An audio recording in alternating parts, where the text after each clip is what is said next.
All right, thank you guys. Welcome to our NBA video here today for Wednesday, April 28th. Happy Wednesday to you. Happy hump day to you. The weekend's right around the corner. My name is Brock Page, and I do sports picks for free right here on YouTube. Now, we're hitting at 67%, our last 9 NBA tier package picks on my Patreon website. We're also hitting at 64%, our last 11 board member tier package picks on that Patreon page as well. We currently have over 1,425 members who are signed up and active on that page. And if you want to see which one of these YouTube picks I'm actually betting on personally, link for that site is in the description section below. That's patreon.com/BrockPage. And with that, guys, let's go ahead and dive into some NBA action. We're going to start with the Magic taking on the Cavs, 7 p.m. Eastern start time. The Cleveland Cavaliers are minus 3.5, totals 208 and a hook. And if you like Orlando in an upset win on the road here, they're plus $1.40 for some money line cash. Now, Orlando's on a 6-game losing streak right now, just 1-12 straight up in their last 13. Orlando's got the worst record in the East at just 18-43 overall for the season. That's good for a win percentage of just .295. And in addition to winning just 8 of 28 on the road this year, the Magic has really struggled on the offensive end of the court. They're dead last in the league in offensive field goal percentage, and they're averaging only 102 points a game when they travel. They also have a handful of injuries as Ross, Ennis, and Wagner are all questionable. Meanwhile, Otto Porter, he's sitting this one out himself. Now, they're taking on a Cleveland squad who, believe it or not, they've covered 50% of their ball games on their home court. The Cavaliers are also in the top 10 in the NBA in first quarter points allowed at home. They're also led by Darius Garland, who's scoring over 17.5 points per contest, along with 2 rebounds and 6 assists. Now, Sexton and Dellavedova, they're both out for tonight's action, so look for a big game out of Garland. When it comes to the total in this one, 2 out of Cleveland's last 3 stayed under the number, 5 and 3 to the under in their last 8. Meanwhile, Orlando saw 9 out of their last 10 meetings with the Cavaliers stay under the line as well. I'm going to lean toward the Cleveland Cavaliers minus 3.5 and the under 208.5. Next ball game, it is going to be Hawks versus the Sixers, 7 p.m. Eastern tip-off. The Philadelphia 76ers are minus 8, totals 217. Now, the Sixers are in second place in the East, 19 games above 500 for the season. They've also been very good at the Wells Fargo Center. They're 23-7 as the home team.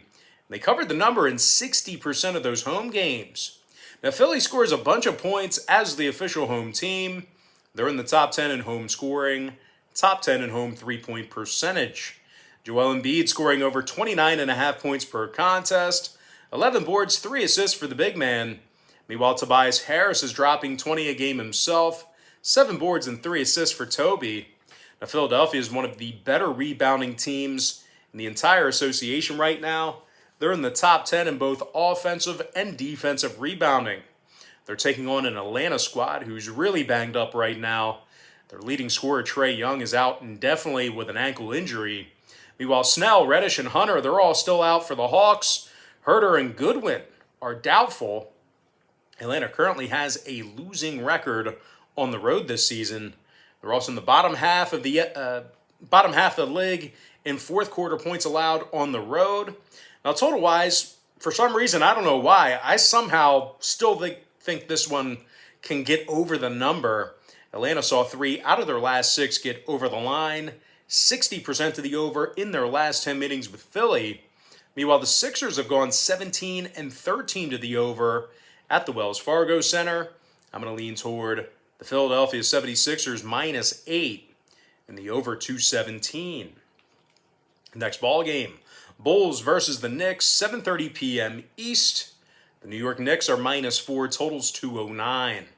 And New York's still the best defensive team in the association. They're first defensively in points allowed, first in defending the 3-ball. The Knicks allowed just 104 points per contest.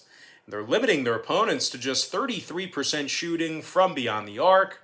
New York's also red hot right now. Winners of 9 out of their last 10 ball games. 12-1 against the spread in their last 13 as well. The Knicks have also played their best basketball at home. They're 21-11 straight up at Madison Square Garden.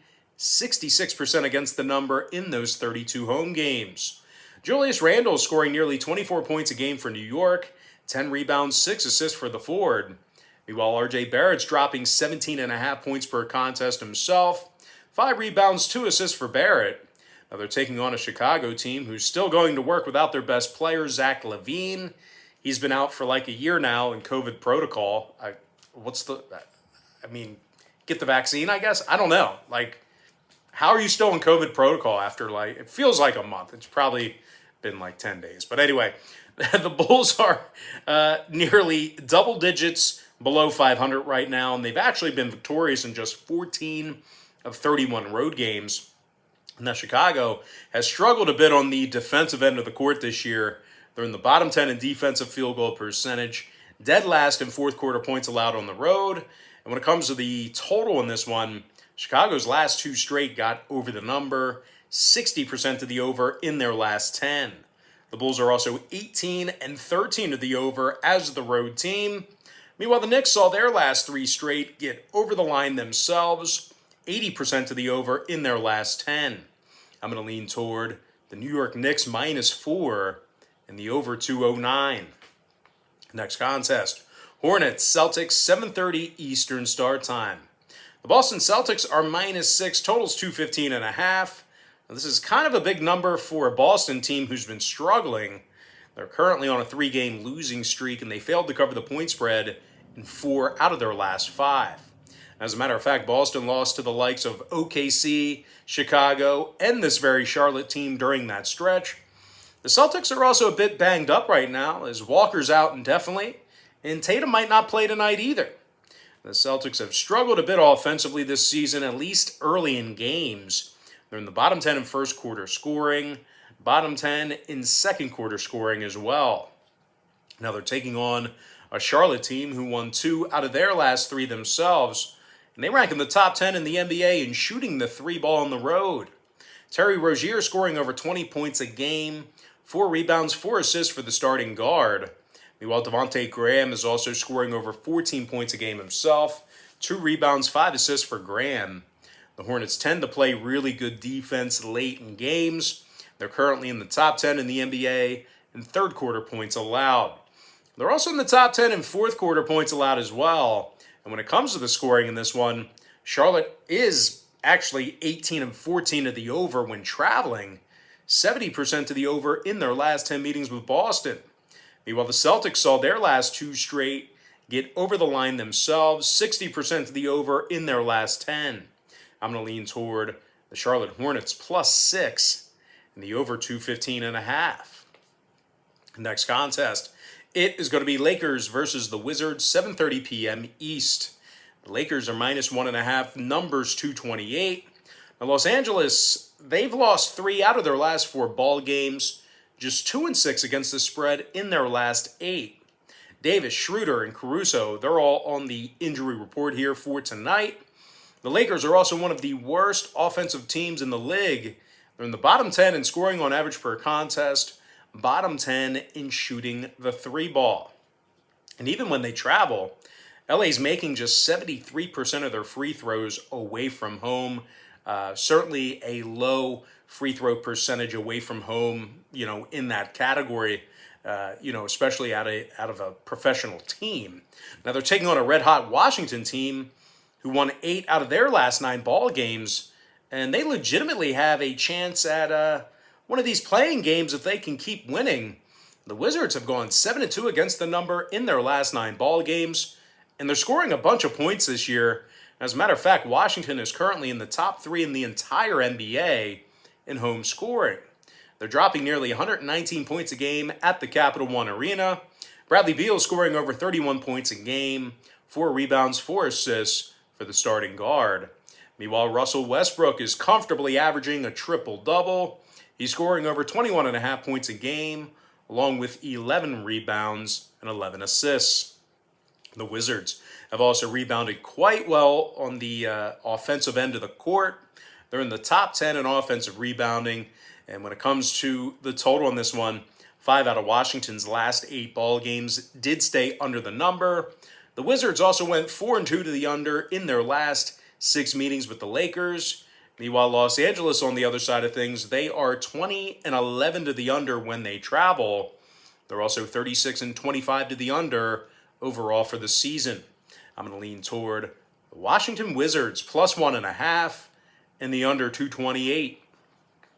Next matchup, Spurs versus the Heat, 8 o'clock East. The Miami Heat are minus 4.5, totals 213 flat.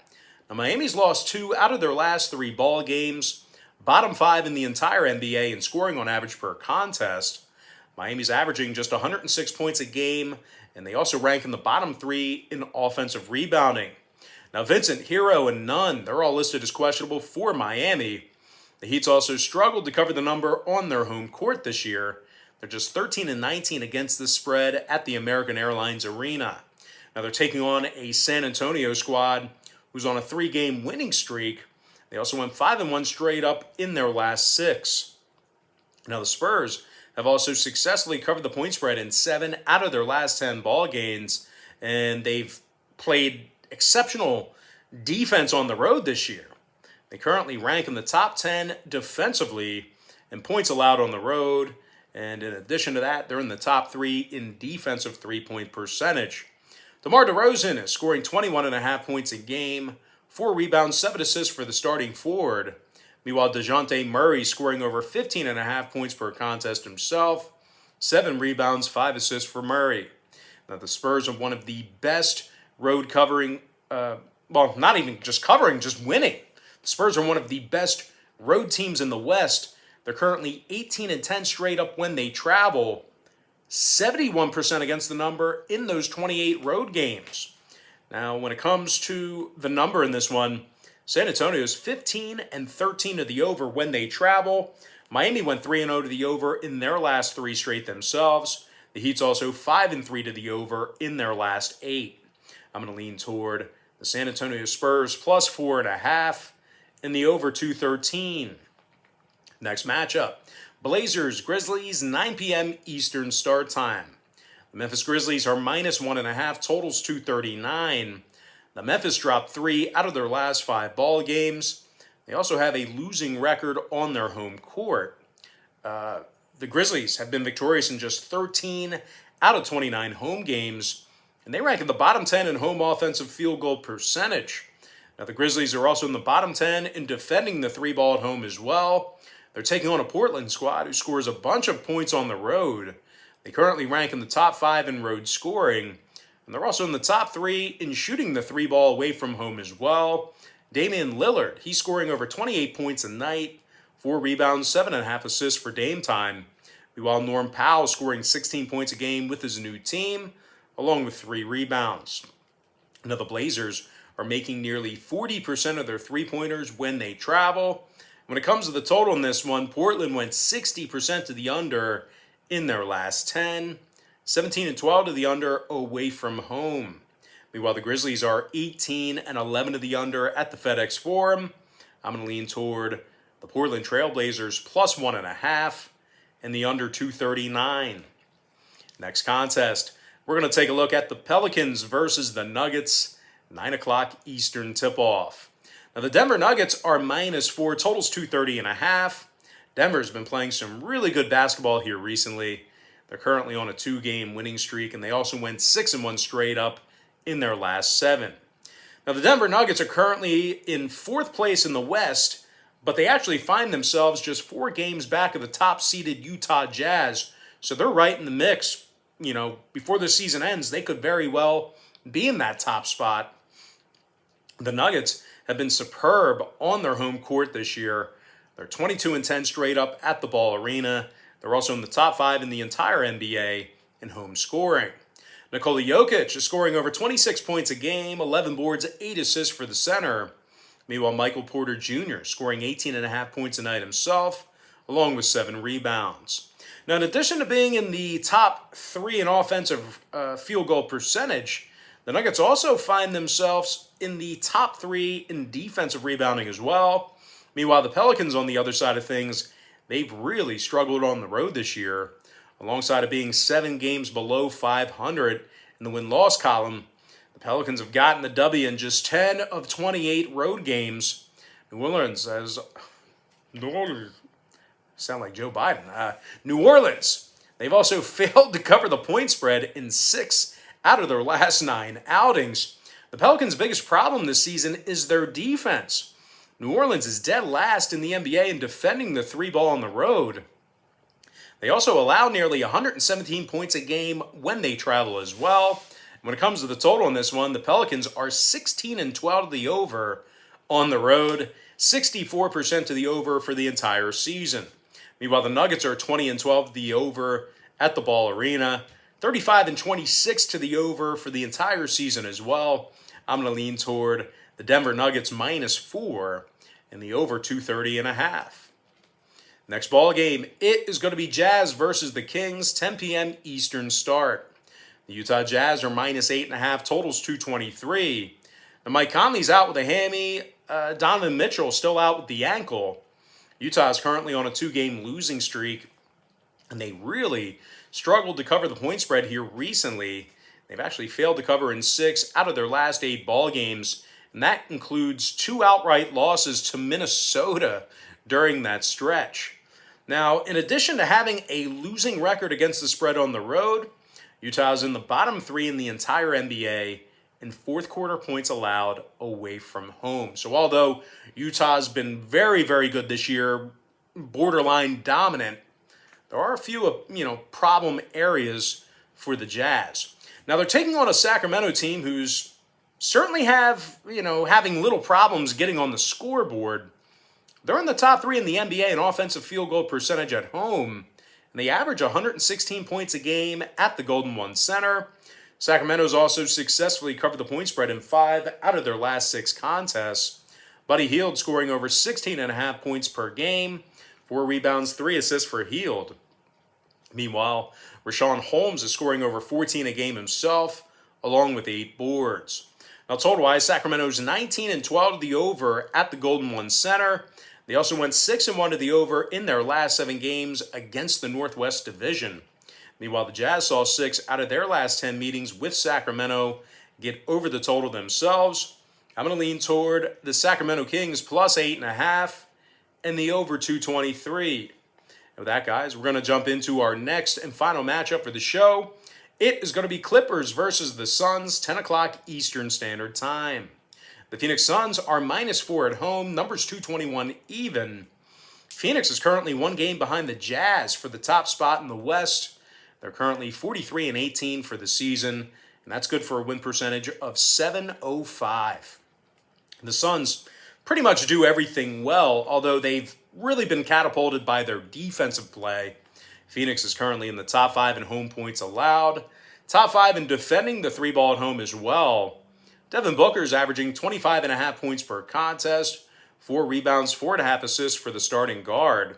Meanwhile, Chris Paul is scoring over 16 points a game himself, 4 rebounds, 8 assists for Paul. And in addition to allowing just 107 points a game at home, the Suns also lead the NBA in home offensive field goal percentage. They're actually making 50% of their field goals as the home team. Now they're taking on a Clipper team who may have to go to work here without Kawhi Leonard and Nicholas Batum. Kawhi's listed as doubtful with a foot injury. Batum is questionable with a shoulder. And of course, Serge Ibaka, he's also out with a back injury. Now the Clippers have failed to cover the point spread in their last 2 straight. They also went just 1-3 against the spread in their last 4. Now total-wise, the Clippers did see contests with Portland, Indiana, Detroit, and Houston all get over the posted number. Meanwhile, Phoenix saw their last 2 straight get over the line, 70% to the over in their last 10. The Suns are also 19-13 to the under as the official home team. I'm going to lean toward the Phoenix Suns -4 and the under 221. With that, guys, we're going to jump into our quick pick recap, powered to you by my Patreon website. I like Cleveland -3.5, under 208 and a hook. Philadelphia -8 over 217. New York Knicks -4 over 209. Charlotte Hornets +6 over 215.5. Washington +1.5 under 228. San Antonio +4.5 over 213. Portland Trailblazers +1.5 under 239. Denver Nuggets -4 over 230.5. Sacramento Kings +8.5 over 223. And before I give you my next and final free pick for the video, one final reminder that we are hitting at 67% in our last 9 NBA tier package picks on my Patreon website. We're also hitting at 64% in our last 11 board member tier package picks on that Patreon page as well. I'm going to lean toward the Phoenix Suns -4 and the under 221. And with that, guys, we're going to dive into some shout outs to our top 10 YouTube commenters over the past couple of days or so. Shout out to Filioso, Aries Tan, Daniel Buswell, Compton Rob, Rio So Goated, Thomas Reason, Gino Estep. Shout out to Right Parlay, the CQP Underboss. And last but certainly not least, got to give a shout out to my man, Jarrell Watson. All right, guys, that's going to do it for me. Don't forget to check me out on Patreon. If you guys decide to get a package today, just keep in mind, Patreon's going to bill you the day you sign up and then the first of every month following that. But most importantly, guys, got to thank you for joining me right here on YouTube. Really hope you enjoyed all this great free content, all this great free information. And with that said, happy Wednesday to you. Happy hump day to you. And I look forward to seeing you later on today on my website at patreon.com/BrockPage.